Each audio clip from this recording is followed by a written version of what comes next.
નમસ્કાર દર્શક મિત્રો, ફોકલ પોઈન્ટ બાય અજય ઉમટમાં આજે આપણે ચર્ચા કરીશું કે 26મા દિવસે આખરે પ્રસિદ્ધ વિજ્ઞાની સોનમ વાંગચુકે પોતાના આમરણ ઉપવાસ અથવા તો અનશનનો અંત આણ્યો છે. ભારતીય જનતા પાર્ટીના સિનિયર નેતા, પૂર્વ રાષ્ટ્રીય અધ્યક્ષ અને હાલમાં કેન્દ્રીય મંત્રી, રાજ્યસભાના નેતા જેપી નડ્ડા અને વડાપ્રધાન કચેરીના રાજ્યકક્ષાના મંત્રી જીતેન્દ્રસિંહ આ બંને મોડી રાત્રે જઈને એમને સોનમ વાંગચુકના ઉપવાસ આંદોલનનો અંત લાવ્યો, પારના કરાવ્યા. પરંતુ અભિજીત દીપકે કહ્યું છે કે છાત્ર આંદોલન ચાલુ રહેશે જ્યાં સુધી ધર્મેન્દ્ર પ્રધાનનું રાજીનામું ન આવે ત્યાં સુધી.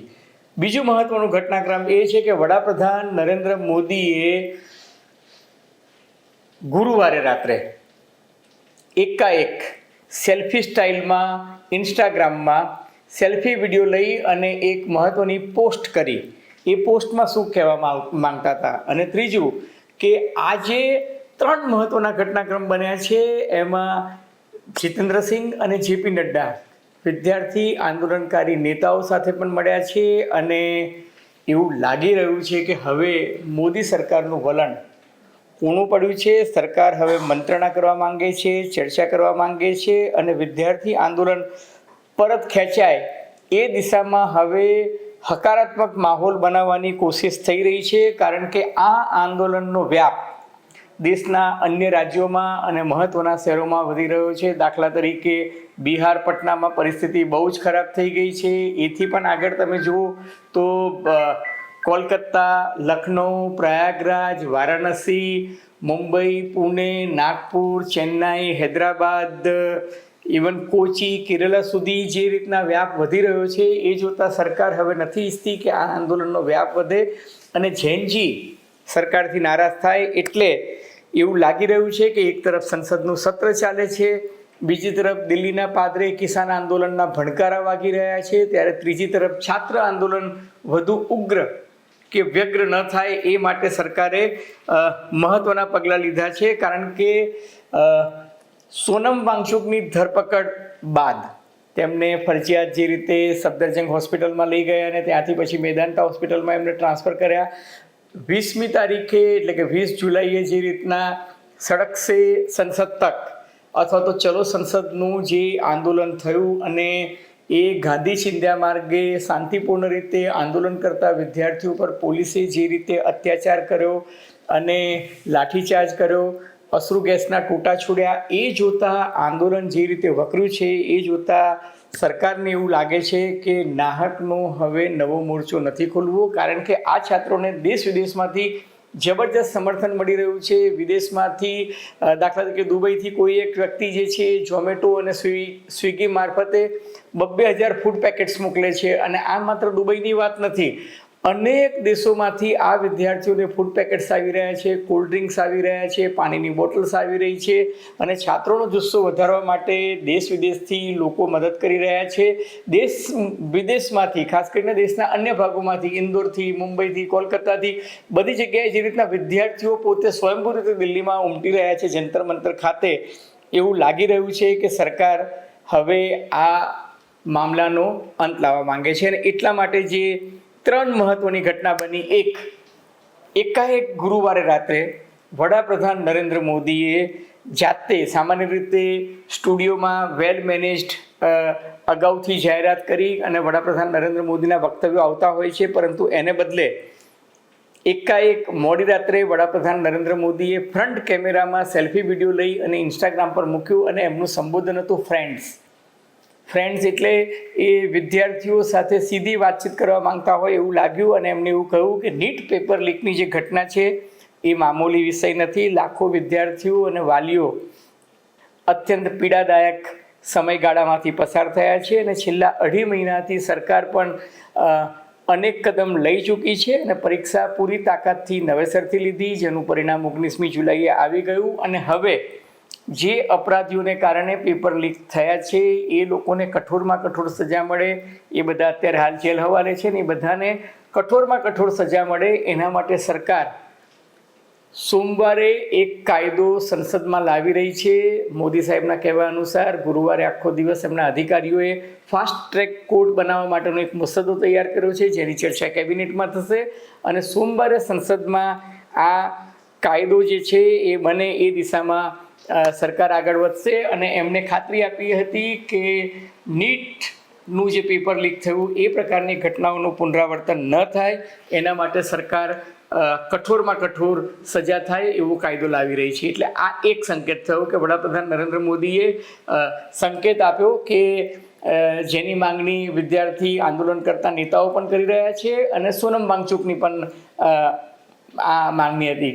બીજો મહત્વનો સંકેત એ છે કે 26 દિવસ સુધી જે સોનમ વાંગચુકે આમરણ ઉપવાસ કર્યા હતા અને પહેલા 20 દિવસ તો સરકારે એની નોંધ સુદ્ધા પણ નહોતી લીધી, બલકે કેટલાક નેતાઓ અને સોશિયલ મીડિયામાં એવો અપપ્રચાર પણ કરવામાં આવતો હતો કે સોનમ વાંગચુક તો રાષ્ટ્ર વિરોધી છે, દેશદ્રોહી છે, ચીની નેતાઓ સાથે સંડોવાયેલા છે. અલબત્ત આ સાચું નહીં જ હોય, પરંતુ એવો અપપ્રચાર જે છે સોશિયલ મીડિયામાં કેટલાક લોકો કરતા હતા. એ સોનમ વાંગચુક સાથે સરકારે મંત્રણાના દ્વાર ખોલ્યા. મંગળવારે રાત્રે જીતેન્દ્રસિંહ અને જેપી નડ્ડા એ બંને મહાનુભાવો એમને મેદાંતા હોસ્પિટલમાં મળવા ગયા. અલબત્ત ત્યારે એવું કહ્યું કે અમે તો ખબર અંતર પૂછવા ગયા હતા અને પછીથી એમણે કહ્યું કે સોનમ વાંગચુકે જે માંગણી કરી હતી એ લેખિતમાં અમે સુપ્રત કરી. એટલે ગુરુવારે રાત્રે 12:30 વાગે મેદાંતા હોસ્પિટલમાં નડ્ડા અને જીતેન્દ્રસિંહે એમના ધર્મપત્ની ગીતાંજલિ અને લદ્દાખના કેટલાક નેતાઓની હાજરીમાં લેખિતમાં આશ્વાસન આપ્યું. એટલું જ નહીં, એ આશ્વાસન જે છે ટીવી કેમેરા પર વાંચી સંભળાવ્યું અને એજન્સી દ્વારા બધે સર્ક્યુલેટ પણ કરાવ્યું, જેમાં કહેવામાં આવ્યું હતું કે જે વિદ્યાર્થીઓએ નીટ એક્ઝામને કારણે આત્મહત્યા કરી છે, લગભગ 21 જેટલા વિદ્યાર્થીઓ છે, એ વિદ્યાર્થીઓને દરેક વિદ્યાર્થીને 1-1 કરોડ રૂપિયાનું વળતર એના મા બાપને મળે એવી જે માંગણી હતી એમાં સરકારે નક્કર વિચારણાની ખાતરી આપી. અને બીજું, સોનમ વાંગચુકની જે શરત હતી કે કોઈ પણ વિદ્યાર્થી જે શાંતિપૂર્ણ આંદોલનમાં જંતર મંતર પર હતો 20મી જુલાઈએ અને ચલો સંસદ સડક સે સંસદ તકનું જે આંદોલન હતું એમાં એ ત્યાં જેને ભાગ લીધો હોય એની પર સીધો કે આડકતરો એના વાલી પર કોઈ પણ પ્રકારનો કેસ ન થાય એની ખાતરી મળવી જોઈએ. આ ખાતરી લેખિતમાં અપાઈ. એટલું જ નહીં, સોનમ વાંગચુકે પારણા કરતી વખતે કહ્યું કે સરકાર મને વિનંતી કરી રહી છે. વિપક્ષી સાંસદો લગભગ 65 જેટલા સાંસદોએ લેખિતમાં એમને ખાતરી આપી છે અને કહ્યું છે કે નીટ પરીક્ષા પ્રણાલી સુધારવા માટે સૌ સંસદમાં ચર્ચા કરશે અને નવો કાયદો લાવશે. એટલે નંબર 1 વડાપ્રધાન નરેન્દ્ર મોદીની સેલ્ફી વિડીયો દ્વારા ખાતરી.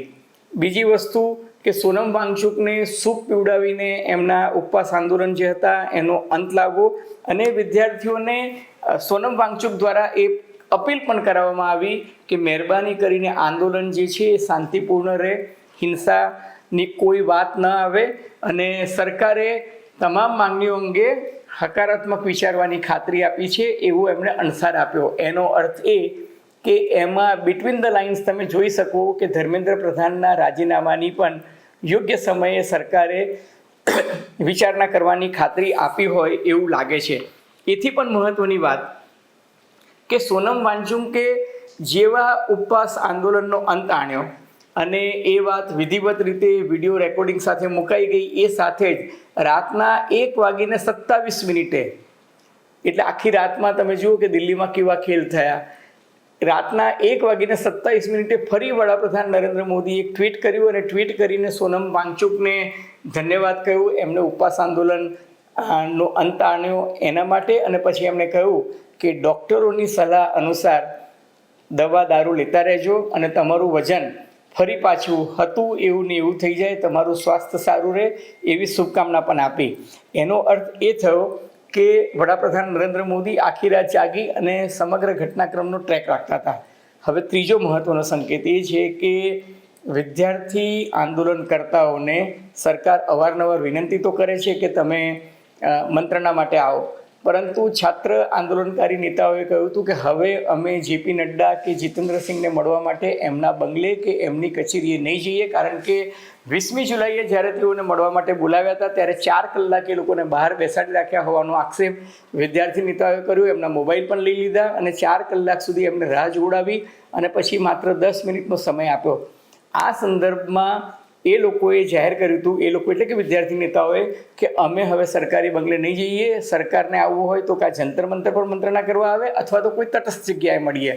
તો સરકારે ફરી પાછું જેપી નડ્ડા અને જીતેન્દ્રસિંહના માધ્યમથી કોન્સ્ટિટ્યુશનલ ક્લબ કે જે સંસદથી માત્ર 0.5 કિલોમીટરના જ અંતરે છે ત્યાં મિટિંગ ગોઠવી અને 2 સિનિયર નેતાઓ છાત્ર આંદોલનના એમને મળવા માટે ગયા અને એમને પોતાની માંગો ત્યાં દોહરાવી. નંબર 1 ધર્મેન્દ્ર પ્રધાનનું રાજીનામું, નંબર 2 કે જે વિદ્યાર્થીઓએ આત્મહત્યા કરી છે એમના પરિવારને યોગ્ય વળતર, આ લોકોએ તો 1 કરોડ રૂપિયાના વળતરની જ માંગણી કરી છે, અને ત્રીજું કે આ પરીક્ષા પ્રણાલી જે છે એ ફૂલપ્રૂફ થાય, ભવિષ્યમાં આ પ્રકારની ઘટનાઓનું પુનરાવર્તન ન થાય. ચોથી મહત્ત્વની વાત કે 20મી જુલાઈએ જેટલા આંદોલન કરતા વિદ્યાર્થીઓ હતા કે એમના વાલીઓ હતા એ બધા સામે FIR કે અટકાયત કે ધરપકડ જે કંઈ થઈ હોય એ તમામ કેસો જે છે એ પાછા ખેંચાવવા જોઈએ. ભવિષ્યમાં કોઈને હેરાનગતિ ન થાય એની પણ ખાતરી આપવી જોઈએ. અને જે પોલીસ કર્મચારીઓએ નાની નાની બાલિકાઓ અને કેટલાકના જેને કહી શકાય કે જાતીય સતામણી પણ થઈ છે અને ન કહી શકાય એવી અમુક ઘટનાઓ થઈ હોવાની વાતો થઈ રહી છે. એક વિદ્યાર્થીની સાથે દુર્વ્યવહાર થયો છે એવી વાત ચાલે છે અને એક વિદ્યાર્થીની બાપડી ICUમાં પણ છે હોસ્પિટલમાં. આ બધા માટે જે જવાબદાર બદસલુકી કરનાર જે પોલીસ કર્મચારીઓ હોય તેમની સામે પગલાં લેવાની વાત કરી અને એમણે કહ્યું કે કોઈ પણ સંજોગોમાં ધર્મેન્દ્ર પ્રધાનના રાજીનામાથી ઓછું કાંઈ જ ખપતું નથી. અલબત્ત વિદ્યાર્થી નેતાઓના કહેવા અનુસાર જેપી નડ્ડા અને જીતેન્દ્ર સિંઘે અતિશય દલીલ કરી, દાખલા તરીકે બીજા રાજ્યોમાં પણ પરીક્ષાના પેપર લીક થયા છે આ બધું, પરંતુ આ લોકોએ કહ્યું કે વિદ્યાર્થી નેતાઓએ કહ્યું કે આ મુદ્દે અમે કોઈ જ સમાધાન કરવા માંગતા નથી. ધર્મેન્દ્ર પ્રધાનના રાજીનામાથી ઓછું કાંઈ ખપતું નથી. ટૂંકમાં એ મુદ્દે એ અડગ છે એ વાત સ્પષ્ટ દેખાય છે. દરમિયાનમાં રાહુલ ગાંધી પણ ગુરુવારે રાત્રે એટલા બધા એક્ટિવ હતા કે એ ઇન્ડિયા ગેટ પર આંદોલન કરવા માટે બેસે એવી વાત ચાલતી હતી, કારણ કે અગાઉ તે વડાપ્રધાન નિવાસ સ્થાને જઈને એમને ધરણા કર્યા હતા, ત્યારબાદ એમણે ત્યાંથી અટકાયત કરી હતી. અટકાયત કરીને એમને લઈ જવામાં આવ્યા હતા મેદાનમાં અને પછી ત્યાંથી કલાક પછી અવસર રીતે છોડી દેવામાં આવ્યા હતા.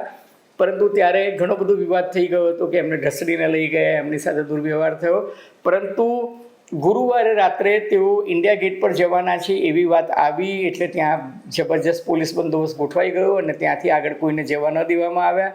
ઇન્ડિયા ગેટ પર ધરનાની પરવાનગી ન અપાઈ એટલે રાહુલ ગાંધી અને કોંગ્રેસના બધા સાંસદો ચાલતા ચાલતા જ્યાં મહાત્મા ગાંધીને ગોળી મારવામાં આવી હતી એ જગ્યા પર ગયા અને ત્યાં જઈને એમને શાંતિ પ્રાર્થના કરી અને એક નવો મોરચો ખોલવાની કોશિશ કરી. અલબત્ત અભિજીત દીપકે સ્પષ્ટ કહ્યું છે કે તમામ વિપક્ષી નેતાઓ જે તેમના આંદોલનને સમર્થન આપી રહ્યા છે, કારણ કે આમાં માત્ર કોંગ્રેસ નથી, કોંગ્રેસ સાથે સમાજવાદી પાર્ટી પણ છે, આમ આદમી પાર્ટી પણ છે, તૃણમૂલ કોંગ્રેસ પણ છે અને વામપંથીઓ પણ છે. એટલા બધા જ પક્ષો જ્યારે વિપક્ષો એક થઈને સરકાર સામે મોરચો માંડી રહ્યા છે ત્યારે અભિજીત દીપકે તો બધાનો આભાર માન્યો, પરંતુ એમણે એવું કહ્યું છે કે વાતનો છેડો એ છે કે કોઈ સમાધાન થવાનું નથી ને જો કોકરોચ જનતા પાર્ટીના કોઈ પણ ટીમના સભ્ય સાથે સરકાર કે પોલીસ દુર્વ્યવહાર કરશે તો એને સાખી નહીં લેવાય અને આંદોલન જે છે એનું ફલક જે છે વધરી જશે. પરંતુ છેલ્લા 48 કલાકથી જે કંઈ ઘટનાક્રમ થઈ રહ્યા છે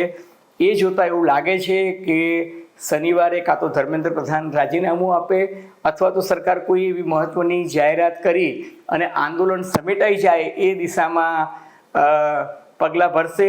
મોટે ભાગે શક્યતા એવી છે જે રીતના સોનમ વાંગચુકે કહ્યું અને આંદોલનકારી નેતાઓ ધર્મેન્દ્ર પ્રધાનના મુદ્દે જે રીતના અડગ રહ્યા એ જોતાં એવું લાગે છે કે સરકાર કદાચ આ માંગણી પણ સ્વીકારે. અલબત્ત આગે આગે દેખો હોતા હે ક્યાં. મિત્રો, તમને ફોકલ પોઈન્ટ બાય અજય ઉમટનો આ એપિસોડ નવ ગુજરાત સમય અને અમદાવાદ મિરરના સથવારે ગમ્યો હોય તો એને લાઇક કરજો, શેર કરજો, સબસ્ક્રાઈબ કરજો. આપ શું માનો છો? આપની ટીકા, ટિપ્પણી, અવલોકન, અનુમાન અમને ગમશે. ધન્યવાદ, ખૂબ ખૂબ આભાર.